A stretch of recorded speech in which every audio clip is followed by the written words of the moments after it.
Hello students, previous lecture में हमने पढ़ा था continuity of function involving limit, यानी हमने ऐसे फंक्शंस की कॉन्टिन्यूटी पढ़ी जिसके अंदर लिमिट क्या थी, इन्वॉल्व थी। ठीक है, अब जो हम पार्ट पढ़ रहे हैं कि continuity of function in which GIF involve. GIF का मतलब है ग्रेटेस्ट इंटीजर फंक्शन, यानी ऐसे फंक्शन जिनमें ग्रेटेस्ट इंटीजर फंक्शन क्या हो, इन्वॉल्व हो। फॉर एग्जांपल जैसे log x के हमने ग्रेटेस्ट इंटीजर लगा दिया, sin x के ग्रेटेस्ट इंटीजर लगा दिया, या फिर 1/1+x के ग्रेटेस्ट इंटीजर लगा दिया, यानी किसी भी फंक्शन के ग्रेटेस्ट इंटीजर लगा दिया तो उसकी कॉन्टिन्यूटी हम कैसे फाइंड करेंगे उसके बारे में पढ़ रहे हैं। तो पहले इसका बेसिक कंसेप्ट पढ़ते हैं, यानी function y equal to greatest integer of x। इसका मतलब है ग्रेटेस्ट इंटीजर ऑफ x, इसको स्टेप फंक्शन भी बोलते हैं। ठीक है, और पीस वाइज फंक्शन भी बोलते हैं इसको। तो पहले इसके बारे में डिस्कस करते हैं, हालांकि आपने इसके बारे में फंक्शन में ऑलरेडी पढ़ा हुआ है, फिर भी इसका जो ग्राफ है ये होता क्या है कि ऑलवेज इंटीजर होगा ही हमेशा। अगर इसमें इंटीजर पुट करते हैं तो ये इंटीजर देगा, और अगर इसमें हम ये इंटीजर की जगह कोई फ्रैक्शन पुट करेंगे तो ये अपने से जस्ट प्रीवियस इंटीजर देता है। ठीक है, जैसे अगर मैं इसका ग्राफ बनाता हूँ, देखो 0 से 1 में ये ग्राफ होता है। मैंने 0 रखा, 0 आंसर दिया। 0.1 रखा तो भी इसने 0 दिया। 0.2 रखा तो भी 0 दिया। ठीक है, 0.999 तक रखेंगे तब तक 0 ही देगा। फिर जैसे ही मैंने 1 रखा, ये 1, तो 1 पे ये कहाँ चला गया, 1 आ गया, यानी 1 रखेंगे तो 1 ही देगा, क्योंकि 1 क्या है, खुद एक इंटीजर है। सेम 1.2 पुट किया, जैसे यहाँ 1.2 होगा, 1.2 पे फिर 1 है, 1.999 तक यहाँ पे है 2, 1. इससे पहले 999, उस पर भी 1 ही। 2 पे यहाँ पे नहीं, 2 पे क्या देगा, 2 पे ये 2 देगा। इस टाइप से इसका अगर मैं ग्राफ बनाऊँ तो इस टाइप से बनता है, देखो 2, फिर 3, फिर 4 पे वैल्यू यहाँ पे ये 1 है, फिर ये 2 है, फिर ये 3 है, सेम ये 4 है। सेम इस टाइप से इस साइड में यहाँ पे ओपन है, ये हो गया -1, ये हो गया -2। तो आप ध्यान से देखो, ये ऐसे स्टेप बाय स्टेप ग्राफ बनेगा, और इस ग्राफ को देखें हम तो ये फंक्शन हर इंटीजर पे क्या है, डिसकंटिन्यूअस है। और अगर आपको याद हो तो हमने उसमें पढ़ा था कि जो आपको सब में इंपॉर्टेंट पॉइंट बताए थे मैंने अलजेब्रा ऑफ कॉन्टिन्यूअस फंक्शन में, तो उसमें ही बताया था कि ग्रेटेस्ट इंटीजर फंक्शन हर इंटीजर पे क्या होता है, डिसकंटिन्यूअस होता है ना। सेम फ्रैक्शनल पार्ट भी हर इंटीजर पे डिसकंटिन्यूअस होता है। क्यों? क्योंकि फ्रैक्शनल पार्ट क्या होता है, x minus greatest of x। ठीक, तो देखो हर इंटीजर पे ग्राफ क्या हो रहा है, ब्रेक हो रहा है। ये ग्राफ यहाँ पर पूरा ऐसे हर इंटीजर पे ग्राफ ब्रेक है। अब हर इंटीजर पे ग्राफ अगर ब्रेक है तो फिर हम क्या करें, ये कह सकते हैं कि ग्राफ कंटिन्यूअस कहाँ नहीं है, इंटीजर पे कंटिन्यूअस नहीं, यानी ग्रेटेस्ट इंटीजर ऑफ x, यानी ये स्टेप फंक्शन कहाँ डिसकंटिन्यूअस है, हर इंटीजर पे डिसकंटिन्यूअस। अब मैंने क्या किया, इस x की जगह कोई और फंक्शन डाल दिया अंदर। ठीक है, तो वो भी क्या होगा, जहाँ जहाँ पे वो क्या बनेगा, इंटीजर बनेगा, वहाँ पे डिसकंटिन्यूअस। लेकिन उसमें भी फिर एक लिमिटेशन है। तो पहले तो मैंने लिखा, देखो कि greatest integer of x discontinuous at each integer, है ना। जब जब x इंटीजर होगा, ईच इंटीजर, हर इंटीजर पे क्या है, डिसकंटिन्यूअस है। जब जब x इंटीजर बनेगा तब तब ये डिसकंटिन्यूअस बनेगा। तो सेम इससे ही मैं एक कंसेप्ट बनाते हैं हम कि ग्रेटेस्ट इंटीजर तो इंटीजर पे डिसकंटिन्यूअस है, इसी टाइप से ग्रेटेस्ट इंटीजर ऑफ f(x), इसके बारे में बात कर रहे हैं। ये फंक्शन है, यानी greatest integer of f(x). f(x) क्या हमने क्या लगा दिया, ग्रेटेस्ट इंटीजर फंक्शन अप्लाई कर दिया। तो ये कहाँ पर डिसकंटिन्यूअस होगा, तो अब इसमें देखो दो केस बनते हैं। दो केस कैसे, कि इफ फर्स्ट पॉइंट है, if f(x) is one function, then greatest integer of fx discontinuous all x when fx equal to k and k belongs to I। यानी जब जब fx की वैल्यू एक इंटीजर होगी, उन सभी वैल्यू पे फंक्शन, ये वाला फंक्शन पूरा क्या होगा, डिसकंटिन्यूअस होगा। लेकिन इसमें क्या लगाई है एक लिमिटेशन, हमने पहले एक कंडीशन अप्लाई कर दी कि वो वन फंक्शन होना चाहिए। वन फंक्शन क्या होता है, वन फंक्शन को चेक करने की मेथड क्या थे कि एक तो जो आपको बताया था मैंने फंक्शन में पढ़ाया जब, f(x1) इक्वल टू f(x2), यानी अगर इमेज इक्वल है तो उनकी प्री इमेज भी इक्वल होनी चाहिए, अगर इमेज इक्वल नहीं है तो उनकी प्री इमेज भी इक्वल नहीं होगी। ठीक है। दूसरा मेथड क्या था कि आप उस जो भी फंक्शन उसका ग्राफ बनाओ, उसके ग्राफ में एक्स एक्सेस के पैरेलल एक लाइन खींचे, अगर वो एक ही पॉइंट पे इंटरसेक्ट कर रही है तब तो वो फंक्शन क्या है, वन है। अगर एक से ज़्यादा पॉइंटों पे इंटरसेक्ट कर रही है तो वो मैनी वन है। जैसे parabola y equal to x square, ये मैंने ग्राफ खींची, ये क्या है, मैनी वन।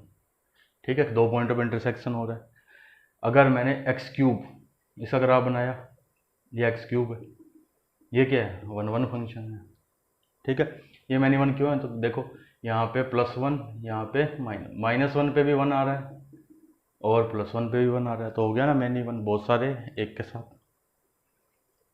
तो ऐसे ग्राफ में एक लाइन खींच लो, अगर वो एक ही पॉइंट पे इंटरसेक्ट कर रही है तब तो वन है, एक से ज़्यादा पे कर रही है तो वो मैनी वन है। ठीक, फिर दूसरा पार्ट कि अगर इफ, क्योंकि हमेशा वन तो होगा ही नहीं ना function, if f(x) is many one, अगर f(x) मैनी वन फंक्शन है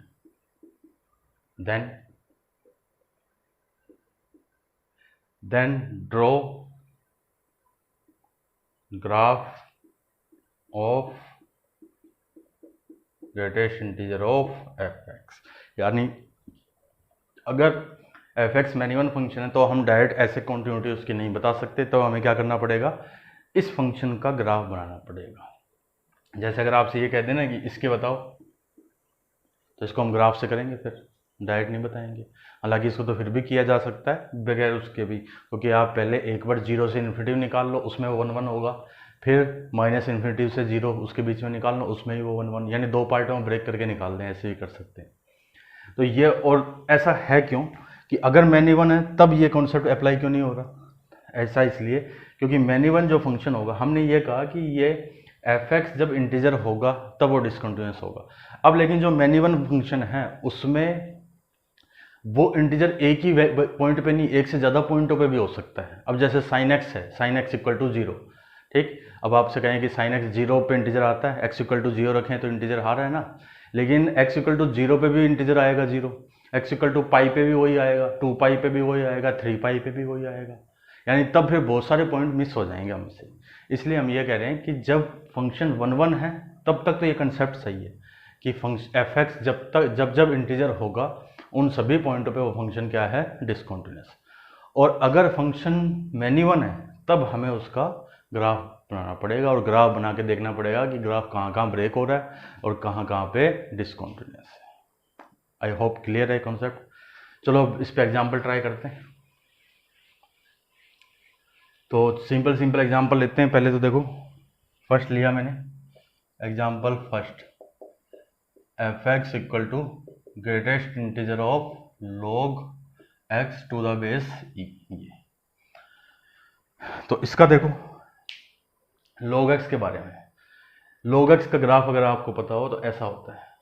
मैंने इसमें ये लाइन खींची, यानी मेरे को ये पता लगा कि ये फंक्शन क्या है, वन फंक्शन। ठीक है, अब वन फंक्शन है तो इसका मतलब मैं इसको डायरेक्ट बता सकता हूँ कि जब इसके अंदर वाला फंक्शन यानी log x to the base e जब क्या होगा, इंटीजर बनेगा, तब तक ये पूरा फंक्शन उन सभी पॉइंटों पे क्या होगा, डिसकंटिन्यूअस होगा। तो पहले मैंने लिखा due to log x to the base e is one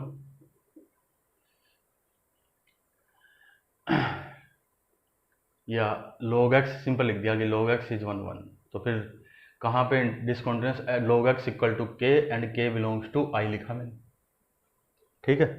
और देखो सारी वैल्यू कैसी आएगी, इस साइड की बनी सारी की सारी वैल्यू आएगी नीचे माइनस इन्फिनिटी से प्लस इन्फिनिटी तक की सभी वैल्यू log x की रेंज में आती है। तो यहाँ मैंने लिखा बेस e है, तो इसको सिंप्लीफाई किया तो e की पावर k, और k तो क्या है, k इंटीजर है यानी प्लस का माइनस का सब का, तो इसका मतलब कितने पॉइंट्स हो गए, k की वैल्यू तो सभी आ सकती है 0, तो फिर आगे भी आ सकती है 1 2 3 डैश डैश इनफाइनाइट, माइनस में भी आ सकती है e की पावर -1 e की पावर -2 डैश डैश e की पावर चलती रहेगी माइनस में। तो जितने भी पॉइंट्स हैं इन सभी पॉइंटों पे ये वाला फंक्शन क्या है, डिसकंटिन्यूअस है, ठीक है। फिर आते हैं सेकंड पे, second example f of x equal to sine inverse x ले लेते हैं, चलो ये वाला। तो इसमें देखो साइन इनवर्स x लिया मैंने, साइन इनवर्स x का देखो, अगर आपने इनवर्स ट्रिग्नोमेट्री नहीं पढ़ी है, क्योंकि इसमें अब यूज किसका है, साइन ITF का यूज है, इनवर्स ट्रिग्नोमेट्री फंक्शन का, कि साइन इनवर्स x इसका जो ग्राफ होता है इस टाइप से ग्राफ होता है इसका,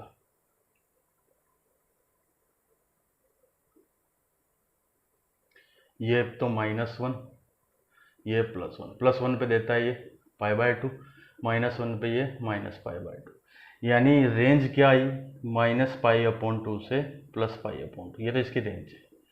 और देखो अगर मैं इसमें ग्राफ में अगर एक x एक्सिस के पैरेलल लाइन मैंने ड्रॉ करी, मैंने एक लाइन ऐसे ड्रॉ कर दी, ठीक है, तो इसका मतलब फंक्शन क्या हुआ, उस पे फंक्शन तो एक ही पॉइंट, लाइन एक ही पॉइंट पे इंटरसेक्ट करेगी, जिसके कारण फंक्शन क्या हुआ, 1 1 फंक्शन हुआ। अब 1 1 है तो इसका मतलब हम डायरेक्ट बता सकते हैं कि जब जब ये अंदर इंटीजर बनेगा तब तब क्या होगा, ये डिसकंटिन्यूअस होगा। तो साइन इनवर्स x को मैंने क्या लिया, k मान लिया, ठीक है, और k बिलोंग्स टू i, तो x इक्वल टू, अब ऐसे नहीं लिख सकते कि sine inverse x equal to k, तो x इक्वल टू साइन के और फिर सारी वैल्यू, सभी वैल्यू नहीं आएगी, वैल्यू आएगी कौन कौन सी, इस साइन इनवर्स x की वैल्यू यहाँ से लेके यहाँ तक की आ रही है केवल -π/2 से +π/2। इसमें कितने इंटीजर आते हैं, इसमें इंटीजर कितने आएंगे, साइन इनवर्स x, क्योंकि देखो साइन इनवर्स x इस इंटरवल में -π/2 से +π/2, और इसमें इस इंटरवल के अंदर कितने इंटीजर आए, -1 0 और +1, 3 ही, क्योंकि -π/2 कितना होता है, -π/2 होता है माइनस का 1.57 अप्रोक्सीमेट, प्लस का π/2 होता है प्लस का 1.57 अप्रोक्सीमेट, ठीक है। तो इस इंटरवल के अंदर ये 3 वैल्यू आई, तो इसका मतलब साइन इनवर्स x क्या हो, या तो -1 या 0 या 1, तो फिर x क्या आ गया, साइन -1 साइन 0 फिर साइन 1, तो माइनस साइन 1 साइन 0 कितना हो गया 0 और फिर साइन 1, यानी ये इन 3 पॉइंटों पे क्या है, ये फंक्शन डिसकंटिन्यूअस, इन 3 पॉइंट, बाकी सभी पॉइंटों पे फंक्शन क्या है, कॉन्टिन्यूअस है, ठीक है। और कुछ एग्जांपल सॉल्व करें, देखो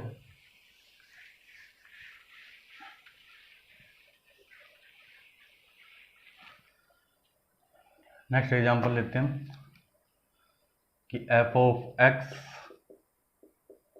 equal to root of x और उसका ग्रेटेस्ट इंटीजर फंक्शन, ये वाला। अब इस फंक्शन को देख के तो हमें साफ पता लग रहा है कि रूट एक्स का ग्राफ अगर आपको याद हो तो इस टाइप से होगा, क्योंकि डोमेन ही क्या होता है 0 से इन्फिनिटी, इस फंक्शन का अंदर वाले का डोमेन क्या हो गया, x बिलोंग्स टू 0 से इन्फिनिटी, ये होता है, और 0 से इन्फिनिटी में अगर लाइन खींचूँ तो ये क्या है 1 1 फंक्शन है, ठीक है। अब 1 1 फंक्शन है तो मैं डायरेक्ट कह सकता हूँ कि जब जब अंदर का फंक्शन क्या होगा, इंटीजर बनेगा, उन सभी पॉइंटों पे पूरा का पूरा ये फंक्शन क्या होगा, डिसकंटिन्यूअस होगा। तो देखो मैंने यहाँ लिखा रूट एक्स इक्वल टू के एंड के बिलोंग्स टू आई, अब के बिलोंग्स टू आई प्लस लिख दे, क्यों, क्योंकि देखो रूट एक्स की जो भी वैल्यू आएगी, रूट एक्स तो हमेशा क्या होता है, पॉजिटिव ही होता है, यहाँ पे आप ग्राफ देखो, ये सारी वैल्यू कैसी है, पॉजिटिव इंटीजर ही, पॉजिटिव ही है। ठीक, तो जब जब रूट एक्स इक्वल टू क्या बने, इंटीजर बने, तब तब ये क्या होगा, वो डिसकंटिन्यूअस होगा। तो अब सबसे पहले देखो रूट एक्स ये कब कब बन सकता है, रूट एक्स इक्वल टू 0, फिर 1, फिर 2, फिर 3, ऐसे ये सभी इंटीजर आएंगे। तो x इक्वल टू क्या बन गया, 0, फिर 1, फिर 4, फिर 9, 0 पे भी क्या होगा, डिसकंटिन्यूअस होगा, क्योंकि 0 पे वैल्यू 0 देगा, सॉरी 0 पे कॉन्टिन्यूस होगा। अब 0 पे कॉन्टिन्यूस क्यों होगा, देखो 0 रखेंगे तो 0 आंसर आएगा, और 0 क्योंकि एंड पॉइंट है, 0 एंड पॉइंट है, तो एंड पॉइंट होने के कारण 0 पे जस्ट हम क्या फाइंड करेंगे, राइट साइड से कॉन्टिन्यूस होना चाहिए, यानी राइट लिमिट, और राइट लिमिट निकालेंगे तो 0 प्लस h करेंगे तो वो भी कितना आएगा, 0 ही आएगा, यानी ये वाला पॉइंट इंक्लूड नहीं होगा। तो यहाँ पर लिखा मैंने कि रूट ऑफ x इसका greatest discontinuous at x equal to फिर 1, 4, 9, 16, इस टाइप से इन सभी पॉइंटों पे डिसकंटिन्यूअस होगा। दोबारा बताता हूँ, 0 क्यों, 0 एंड पॉइंट है, और एंड पॉइंट्स पे हम क्या चेक करते हैं, अगर इधर वाला पॉइंट है जैसे क्लोज इंटरवल में a से b, तो a पे तो राइट साइड से कॉन्टिन्यूस होना चाहिए, b पे लेफ्ट साइड से कॉन्टिन्यूस होना चाहिए, है ना। तो जैसे ही हम 0 रखेंगे, 0 पे वैल्यू तो 0 देगा, और 0 प्लस h निकालें, 0 प्लस h भी यानी राइट लिमिट निकालें, तो राइट लिमिट भी क्या होगी, 0 ही होगी, इसलिए 0 पे तो क्या होगा, कॉन्टिन्यूस होगा, बाकी सभी पॉइंटों पे डिसकंटिन्यूअस होगा। एक दो एग्जांपल और करते हैं।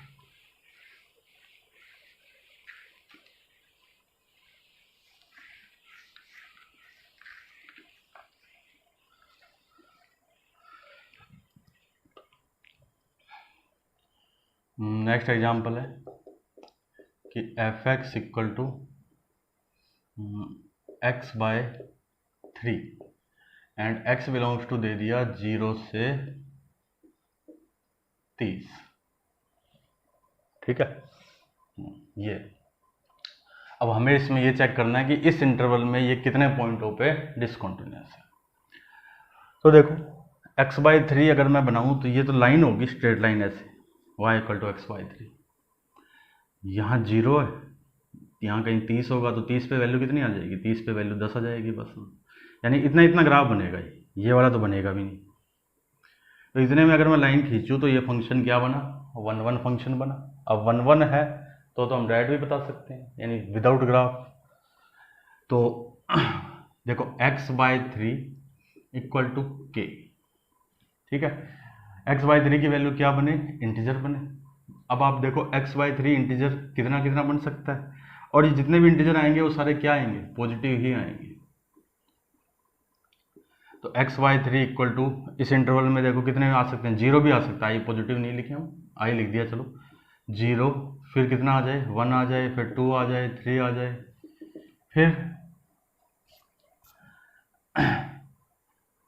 फिर लास्ट में कितना का आ सकता है, जैसे हम x की जगह 30 रखेंगे, जब 30 रखेंगे तो 0 रखेंगे तो 0 आएगा, या x/3 की जगह फिर लास्ट में 30 रखेंगे तो 10 आएगा, कि x/3 जब जब इंटीजर बन रहा है इतना। तो ये पॉइंट कौन कौन से हो गए, x की वैल्यू 0, फिर 3, फिर 6, फिर 9, फिर 30। देखो मैंने किया क्या, पहले मैंने कहा x/3 इंटीजर आए, लेकिन इंटीजर कितना आ सकता है, 0 रखेंगे तो 0 आएगा, 30 रखेंगे तो कितना आएगा, 10 आएगा, यानी 0 से 10 के बीच के ही इंटीजर आएंगे। इसीलिए मैंने 0 से स्टार्ट करके इसको कहाँ लिखा है, 10 तक रोक दिया। मैंने आगे 10 के बाद तो 11 भी इंटीजर होता है, 12 भी होता है, 13, 15, 100 भी इंटीजर है, वो सब काउंट नहीं किए। वो सब काउंट क्यों नहीं किए, क्योंकि मैंने इस पॉइंट के अकॉर्डिंग ये जो इंटरवल है इसका, ये जो लास्ट पॉइंट है 30, इसको मैंने इसमें पुट करके देखा, मैंने कहा इसकी मैक्सिमम वैल्यू 30/3 यानी 10 ही आ सकती है, तो इसमें इतने ही इंटीजर आएंगे। तो अब ये जो पॉइंट्स आए 0 और 30, ये क्या है, एंड पॉइंट्स। तो इन सब पे बीच में जितने भी पॉइंट है उन सब पे तो डिसकंटिन्यूअस है कंफर्म, बट 0 और 30 देखो, 0 पे हमें चेक करना पड़ेगा, 30 पे भी हमें चेक करना पड़ेगा। हालांकि 30 पे चेक करने की जरूरत नहीं, 30 पे हमेशा डिसकंटिन्यूअस होगा। देखो ग्रेटेस्ट इंटीजर का जो ग्राफ हमने देखा था ऐसे देखा था, इस टाइप से। तो अगर मैं कहूँ 0 से लेके इस इंटरवल में, 0 से लेके ये वाला इंटरवल कितना हो गया, 1 2 3 4, मैंने कहा 0 से 4 पे वैल्यू यहाँ होगी। तो देखो 0 पे तो आगे ग्राफ चलेगा ही चलेगा, अगर 1 चले तो 0 पे आगे ग्राफ चलेगा, कॉन्टिन्यूस होगा हमेशा, ठीक है। 0 से जस्ट आगे तो कॉन्टिन्यूस होगा, लेकिन इस इंटरवल पे, हर इंटरवल पे क्या हो गया, अगले इंटरवल पे वैल्यू ऊपर चली जाएगी, यानी ग्राफ ब्रेक होगा।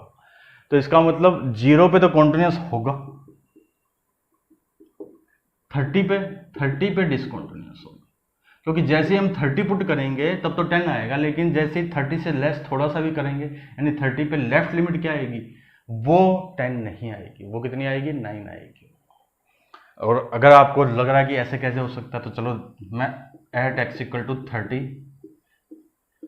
लेफ्ट लिमिट निकालता हूँ। लेफ्ट लिमिट देखो कितनी आएगी, मैंने किया 30 माइनस एच डिवाइड बाय 3, ये किया, लिमिट h टेंड्स टू 0।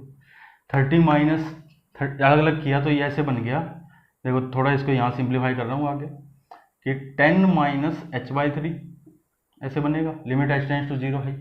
10 में से थोड़ा सा लेस किया, 10 से थोड़ा सा लेस किया, तो ग्रेटेस्ट इंटीजर ने आंसर क्या दे दिया, 9 दे दिया, यानी 9। तो 30 पे लेफ्ट लिमिट तो 9 आएगी, लेकिन F30 कितना आएगा, 10 आएगा।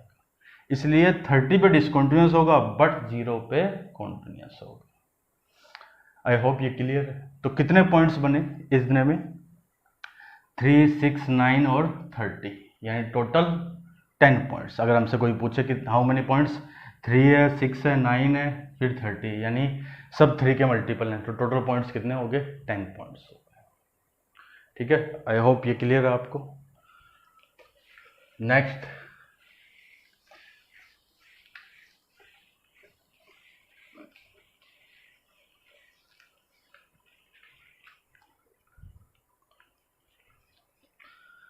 एग्जाम्पल करें कि f x equal to sine x.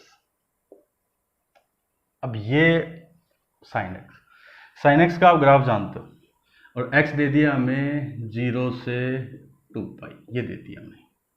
तो 0 से 2 पाई का अगर मैं ग्राफ बनाऊं, क्या होता है, लाइन खींचूं तो डिसकॉन्टिन्यूस है ना, डिसकॉन्टिन्यूस, सॉरी डिसकॉन्टिन्यूस नहीं, मैन इवन फंक्शन है। मैन इवन फंक्शन, जैसे मैं लाइन खींची यहाँ पे, यहाँ पे, यहाँ और यहाँ, देखो अगर ऊपर लाइन खींचे तो 2 पॉइंटों पे, अगर नीचे भी खींचूं तो भी 2 पॉइंटों पे, कहीं भी खींच लो आप, 2 पॉइंटों पे इंटरसेक्शन होगा। इसका मतलब फंक्शन मैन इवन। अब मैन इवन है तो डायरेक्ट ऐसे नहीं बता सकते कि जहाँ जहाँ साइन एक्स क्या होगा, इंटीजर बनेगा, उन सभी पॉइंटों पे फंक्शन डिस्काउंटेड, ऐसा नहीं। अब हमें इसका ग्राफ बनाना पड़ेगा, और ग्राफ से ही हमें इसके आंसर देने पड़ेंगे। तो देखो मैं इसका भी इधर ग्राफ बना रहा हूँ। पहले मैंने बनाया 0, फिर पाई बाई 2, फिर पाई, 3 पाई अपॉन 2, और ये 2 पाई, और ये आपको दिख रहे होंगे, 0 है, फिर पाई बाई 2 है, फिर पाई है, फिर 3 पाई बाई 2 है। अगर मैंने छोटा भी लिखा है तो भी आपको ये इतना तो पता होगा। मैंने ये ग्राफ बनाया, ये वैल्यू y इक्वल टू 1 है इधर, और इधर है y इक्वल टू -1, ठीक है। इसी को मैं नीचे ला रहा हूँ, ठीक। और अब देखो, या नीचे नहीं, इतने में ही ग्राफ बनाते हैं। ये पहले तो मैंने बनाया है साइन एक्स का। अब आप इसमें देखिए कि 0 यहाँ पे, ये 0 है, 0 पे वैल्यू 0 आएगी। फिर ये जो वैल्यू है, ये सारी वैल्यू कैसी, यहाँ तक, इसको पाई बाई 2 को छोड़ दें तो ये सारी वैल्यू 0 पॉइंट समथिंग है। तो जैसे ही साइन ने 0 पॉइंट समथिंग वैल्यू दी, तो इसने क्या कर दिया, साइन एक्स ने उसको, ग्रेटेस्ट इंटीजर ने 0 बना दिया। यानी मैं देखो, जो रेड से बनेगा वो ग्राफ बनेगा greatest integer of sine x का, और जो इससे बन रहा है, ब्लैक से बना हुआ है, वो है ओनली साइन एक्स का। तो देखो ये यहाँ तक, और फिर ये ओपन, ये रेड वाला आपको पोर्शन दिख रहा है ना, ये कौन सा है, ये इसका ग्राफ है greatest integer of sine x. फिर जैसे ही π/2 आया, π/2 पे ये यहाँ पे π/2 पे ये कितना हो गया, 1 हो गया। फिर देखो आप π/2 से पाई के बीच में ये सारी वैल्यू 0 पॉइंट समथिंग, जैसे 0 point something I greatest integer ने इसको क्या बना दिया, 0 बना दिया, यानी ग्राफ इन यहाँ से लेके यहाँ तक में ये वापस 0, इतना यहाँ पे वैल्यू यही होगी, ठीक है। फिर अब आप देखो पाई पे तो 0 है, यहाँ से पाई से लेके 3π/2 में ये सारी वैल्यू कैसी है, माइनस का 0 पॉइंट समथिंग, -0.1, -0.2, -0.45 एट्रेस, इस टाइप से। और इस टाइप की वैल्यू ग्रेटेस्ट इंटीजर में डालते हैं हम, तो वो उसको क्या वैल्यू देगा, -1 देगा, यानी पाई पे तो यहाँ है, ठीक है, पाई से जस्ट आगे, तो यहाँ मैंने कर दिया ओपन, और ये सारी वैल्यू यहाँ पे ये ऐसे -1, ठीक है।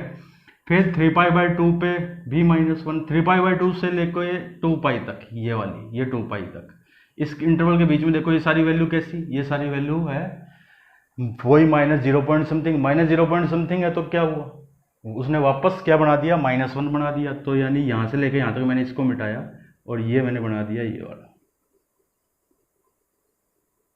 जैसे 2π आएगा 2π पे ओपन है, 2π पे वैल्यू 0, यानी जो रेड से बना हुआ दिख रहा है आपको, रेड वाला पार्ट, ये सारा क्या है, greatest integer of sine x का ग्राफ है।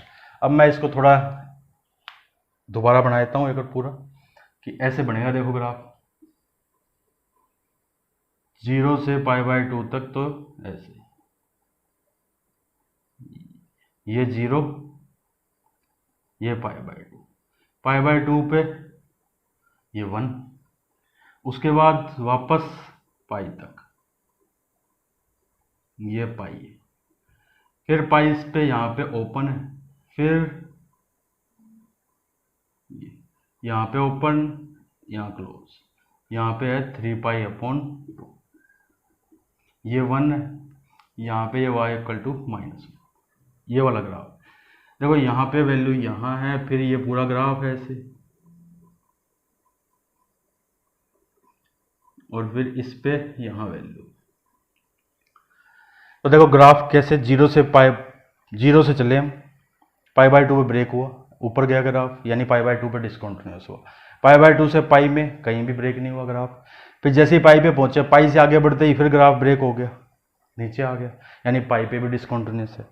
फिर आगे चलते गए ग्राफ 2π पे, जैसे ही 2π पे पहुंचे 2π पे ग्राफ ऊपर चला गया, यानी यहाँ पर भी डिसकंटिन्यूअस है। इसका मतलब कितने पॉइंट मिल रहे हैं अपने को, हमें पॉइंट मिल रहे हैं देखो कि एट x = π/2, फिर पाई, और फिर 2π, इस पे क्या है, डिसकंटिन्यूअस, ठीक है। अब आप देखो, अगर हम ऐसे कहते हैं कि ये जहाँ जहाँ इंटीजर होता है वहाँ डिसकंटिन्यूअस है, तो 3π/2 पे भी इंटीजर आता है, देखो -1 आता है ना, साइन 3π/2 कितना होगा, -1 होगा, लेकिन 3π/2 पे ग्राफ तो ब्रेक ही नहीं हुआ, है ना, नहीं हुआ ना, 3π/2 पे फंक्शन क्या है, कॉन्टिन्यूअस है। तो ये रीजन है कि हम डायरेक्ट नहीं बता सकते, अगर फंक्शन मैनी वन है तो फिर हमें क्या करना है, इस टाइप से ग्राफ बनाना है, ग्राफ बना के फिर उसकी कॉन्टिन्यूटी के बारे में डिस्कस करना है। और कुछ क्वेश्चन करते हैं, देखिए।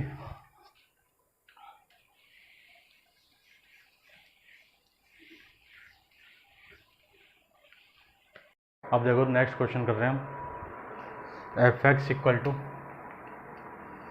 = Next example, f(x) = greatest integer of x²।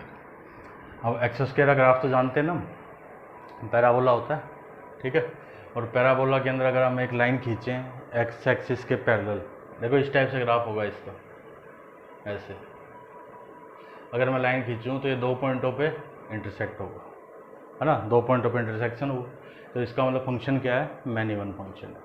तो इसको हम डायरेक्ट तो ऐसे तो नहीं कर सकते कि जब x² इंटीजर बनेगा तब क्या होगा, जब x² इंटीजर बनेगा तब ये वो हो जाए, डिसकंटिन्यूअस हो जाए।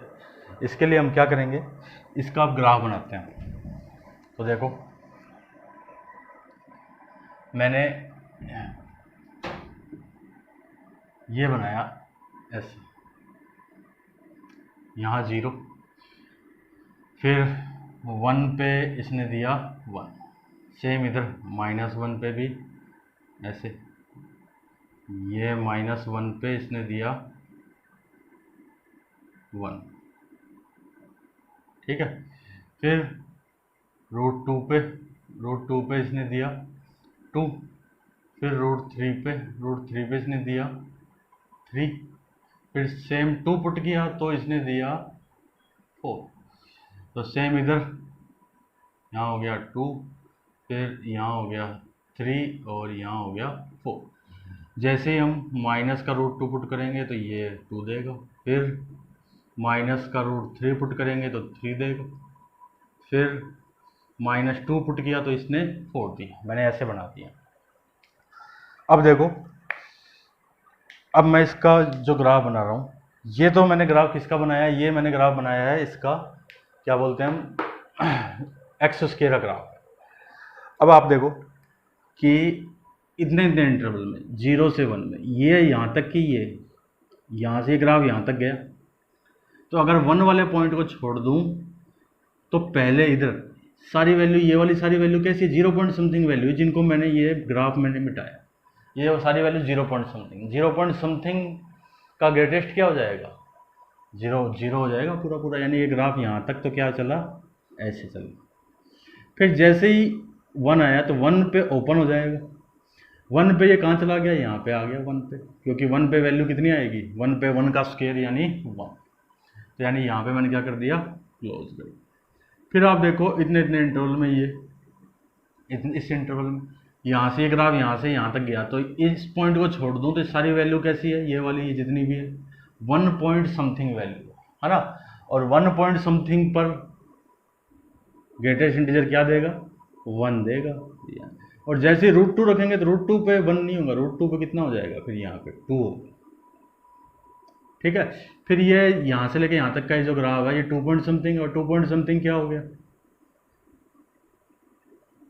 2 दे दिया इसने। जैसे √3 रखा तो यहाँ से हटके ये यहाँ पे, फिर ये सारी वैल्यू 3 पॉइंट समथिंग है, 3 पॉइंट समथिंग पे वैल्यू 3 रहेगी, ठीक है।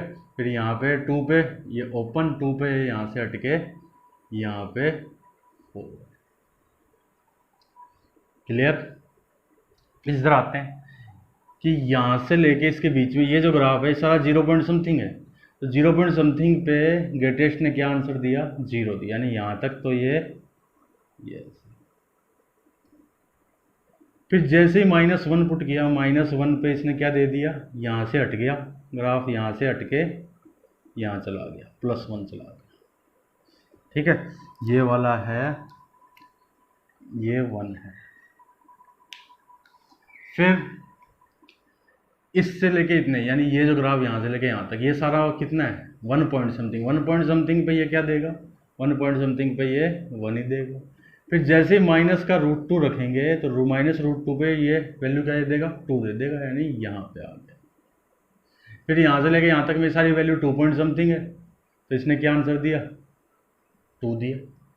जैसे ही आपने -√3 पुट किया तो इसने क्या आंसर दे दिया, उस केस में 3 दे दिया। फिर सेम ये वैल्यू सारी कैसी है, 3 पॉइंट समथिंग, 3 पॉइंट समथिंग है तो 3 दिया, और जैसे ही -2 पुट करेंगे तो 4 देगा। ऐसे चलता रहेगा, देखो जैसे इधर है और आगे चलता रहेगा, इधर भी चलता रहेगा। ऐसे तो बहुत सारे पॉइंट होंगे, तो अगर क्वेश्चन आता है तो ये ऐसे आएगा जैसे 0 से 4 में, या -2 से +2 में, या 0 से 10 में, इस टाइप से। तो उसमें हमें ऐसे ग्राफ बना के इसको चेक करना पड़ेगा। तो देखो ग्राफ कहाँ डिस्कंटिन्यूस हुआ, ग्राफ डिस्कंटिन्यूस हुआ एक तो एट x = +-1 पे 1 -1 दोनों पे ग्राफ ब्रेक हुआ, +-√2, फिर +-√3 आगे +-2 भी है, हमने इसमें बनाया हुआ है तो वो भी लिख देते हैं। फिर इस तरह से जितने ही पॉइंट्स बनेंगे, जितने ही पॉइंटों पे ये अंदर वाला फंक्शन इंटीजर बनेगा, उन सभी पॉइंटों पे फंक्शन डिस्कंटिन्यूअस दिखा रहा है, लेकिन ग्राफ से पता लगाया है। और सभी अंदर तो इंटीजर 0 पे ही बनता है, लेकिन 0 पे क्या है, कॉन्टिन्यूअस है। देखो 0 पे ग्राफ ब्रेक नहीं होगा। ठीक है, तो हमने ये ग्राफ से पहले ग्रेटेस्ट इंटीजर ऑफ एक्स का ग्राफ बनाया और उससे हमें पता लगा कि ये फंक्शन कहाँ कहाँ डिसकंटिन्यूअस है। अब और एक प्रॉब्लम सॉल्व करते हैं। देखो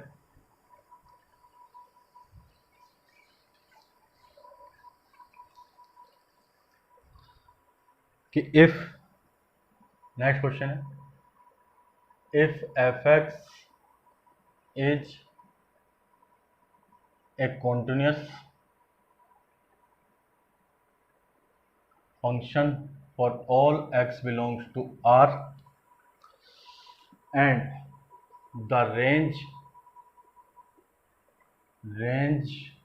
of fx 2 से √26 and gx equal to fx divide by c और इस पूरे का ग्रेटेस्ट, यहाँ पे ये है greatest integer function gx equal to f of x divide by c is also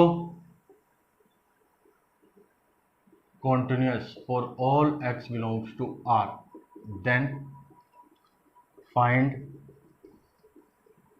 least positive integral value of C। ये क्वेश्चन का मीनिंग बता देता हूँ। देखो पहले तो क्वेश्चन में ये कहा है कि एक एफ एक्स फंक्शन है, जो एफ एक्स क्या है, कॉन्टिन्यूअस फंक्शन, ठीक। एफ एक्स कॉन्टिन्यूअस फंक्शन है हमेशा के लिए, for all x belongs to R and the range of f x equal to 2 से √26, यानी एफ एक्स की जो रेंज है वो ये है और एफ एक्स हमेशा कॉन्टिन्यूअस है। फिर आगे कहा कि एक फंक्शन और है g x f x divide by c and greatest, यानी greatest of f of x divide by c is also continuous for all x belongs to R, यानी ये जो फंक्शन है जी एक्स भी हमेशा कॉन्टिन्यूअस फंक्शन है। Then find least positive integral value of c, यानी हमें सी की जो सबसे मिनिमम पॉजिटिव इंटीग्रल वैल्यू है उसको फाइंड करना है, ठीक है। तो चलो फाइंड करते हैं। इसके लिए हमने क्या किया, देखो सबसे पहले मैंने लिखा कि एफ एक्स तो हमें गिवन है कि एफ एक्स तो क्या है, कॉन्टिन्यूअस है, सी भी क्या है, कॉन्टिन्यूअस। कैसे पता लगा सी कॉन्टिन्यूअस, सी एक कांस्टेंट है और कांस्टेंट फंक्शन हमेशा क्या होता है, कॉन्टिन्यूअस है, स्ट्रेट लाइन बनेगी उसका ग्राफ तो, यानी वो हमेशा कॉन्टिन्यूअस है। अब f of x divide by c, continuous divide by continuous भी कॉन्टिन्यूअस होता है और सी जीरो तो हो ही नहीं सकता, क्योंकि पॉजिटिव कहा, positive integral zero neither positive nor negative, इसका मतलब f of x divide by c ये भी कॉन्टिन्यूअस हो। इसका मतलब इस जी एक्स के स्टेप फंक्शन यानी ग्रेटेस्ट इंटीजर का जो आर्गुमेंट है वो तो हमेशा कॉन्टिन्यूअस है, लेकिन ऐसा जरूरी थोड़ी है कि अगर एक फंक्शन कॉन्टिन्यूअस है तो उसके अगर ग्रेटेस्ट लगानी तो वो भी कॉन्टिन्यूअस होगा, नहीं। y इक्वल टू एक्स हमेशा कॉन्टिन्यूअस है, एक स्ट्रेट लाइन है, लेकिन जैसे ही उसके हमने ग्रेटेस्ट इंटीजर अप्लाई किया है ना, तो वो क्या हो गया, सभी इंटीजर पे डिसकॉन्टिन्यूअस हो गया। तो वही बात, जैसे ही मैं इसके ये लगाऊंगा ऐसे ग्रेटेस्ट इंटीजर अप्लाई किया तो ये डिसकॉन्टिन्यूअस कब होगा, जब जब ये इंटीजर बनता रहेगा, है ना। अब जरा इसकी बात करते हैं कि एक चीज और दी हमें, ये रेंज दी हमें, ये कहा कि एफ एक्स क्या है 2 से √26, एफ एक्स अपॉन सी है फंक्शन, तो मैंने क्या किया, सी से डिवाइड कर दिया और मुझे ये पता है कि सी क्या है, पॉजिटिव। क्वेश्चन में कहा ना पॉजिटिव इंटीग्रल, तो हम ये एज्यूम कर रहे हैं सी पॉजिटिव, तो ये बना कि एफ एक्स अपॉन सी की वैल्यू ये और ये। अब सी पॉजिटिव है तो ये जो वैल्यू है ये तो हमेशा क्या है, पॉजिटिव। पॉजिटिव होने का मतलब ये वैल्यू तो हमेशा जीरो से बड़ी है ना। अब ये वैल्यू जीरो से तो बड़ी है, जरा सोचो आप, जैसे ये वैल्यू जीरो से बड़ी हुई और ये वैल्यू 1 से अगर ज़्यादा चलेगी, तो जैसे ये वैल्यू 1 से ज़्यादा जाएगी, है ना, जैसे वैल्यू 1 से बड़ी बनी तो 1 पे क्या हो गया, डिसकॉन्टिन्यूअस हो गया वो ग्रेटेस्ट इंटीजर, क्योंकि ये इंटीजर नहीं, इसकी वैल्यू में इस एफ एक्स अपॉन सी की जो रेंज है, रेंज क्या है 2/c से √26/c, इस रेंज में कोई इंटीजर नहीं आना चाहिए, तभी ये कॉन्टिन्यूस होगा। और इसकी रेंज में इसकी रेंज में इंटीजर कब नहीं आएगा, जब √26 अपॉन सी क्या हो, 1 से छोटा हो। जब ये वैल्यू 1 से छोटी होगी, देखो सी तो है ही 0 से बड़ा, जब ये वैल्यू 1 से छोटी होगी, ये वैल्यू 1 से छोटी, तो ये अपने आप ही 1 से छोटी, यानी ये सारी value f of x upon c क्या बन गया, एक फ्रैक्शन बन गया, फ्रैक्शन। ठीक है, और फ्रैक्शन जैसे ही बना तो इसका मतलब सारी की सारी एफ एक्स अपॉन सी की रेंज बन गई 0 से लेके, 0 से तो बड़ी और 1 से छोटी, और 0 से 1 के बीच की वैल्यू ग्रेटेस्ट लगाएंगे तो वो 0 देगा हमेशा, और वो हमेशा 0 देगा, तो फिर वो क्या हो गया, कॉन्टिन्यूस फंक्शन हो गया। यानी एक फंक्शन हमेशा 0 वैल्यू दे रहा है तो वो कॉन्टिन्यूस फंक्शन है, फिर तो कॉन्स्टेंट फंक्शन में काउंट हो गया ना वो। तो अब यहाँ से पता लगा मैं कि √26 अपॉन सी ये क्या हो, 1 से लेस, और सी पॉजिटिव है इसलिए √26 सी को क्रॉस मल्टीप्लाई कर दिया, पॉजिटिव है इसलिए कर सकते हैं। यानी सी की वैल्यू यहाँ लिखा मैंने, सी क्या है, ग्रेटर देन √26। √26 कितना होता है, देखो √25 तो 5 है, यानी 5 पॉइंट समथिंग है ना। तो सी की वैल्यू 5 पॉइंट समथिंग से हमेशा बड़ी होगी। अब लेकिन पूछा क्या है, लीस्ट यानी सबसे छोटी वैल्यू कैसी, पॉजिटिव होनी चाहिए और इंटीजर होनी चाहिए। तो सबसे छोटा इंटीजर और वही पॉजिटिव कौन सा आएगा, 5.6 से बड़ा है ना, तो सी की वैल्यू सबसे छोटी कौन सी हुई, जो इंटीजर है, 6 हुई, यानी सी की वैल्यू क्या है, 6 है। देखो जैसे सी की वैल्यू 6 होगी तो यहाँ तो 2/6 1/3, और ये वैल्यू 1 से लेस है ही, √26 अपॉन 6, तो यानी सारी वैल्यू क्या बनेगी, इस एफ एक्स बाई सी की वैल्यू 0 पॉइंट समथिंग ही रहेगी हमेशा। ठीक, और तब ये क्या हो जाएगा, कांस्टेंट फंक्शन, यानी 0 बना तो कांस्टेंट, और कांस्टेंट तो फिर हमेशा कॉन्टिन्यूस। आई होप ये क्लियर है आपको। अब मैंने आपको पढ़ाया कि कॉन्टिन्यूटी, उन फंक्शन की कॉन्टिन्यूटी जिनमें ग्रेटेस्ट इंटीजर इन्वॉल्व हो।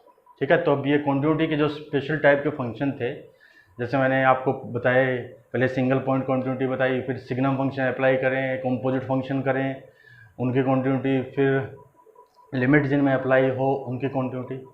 तो अब ये वाला पार्ट तो सारा कंप्लीट हो गया। अब बचते हैं एप्लीकेशन ऑफ कॉन्टिन्यूटी, यानी कॉन्टिन्यूटी में कुछ थ्योरम्स है जिनका और भी कई जगह यूज़ होता है, मैक्सिमम मिनिमम में भी यूज़ होगा, एंड क्वालिटी इक्वेशन में भी यूज़ है। अब हम नेक्स्ट लेक्चर में उनको पढ़ेंगे।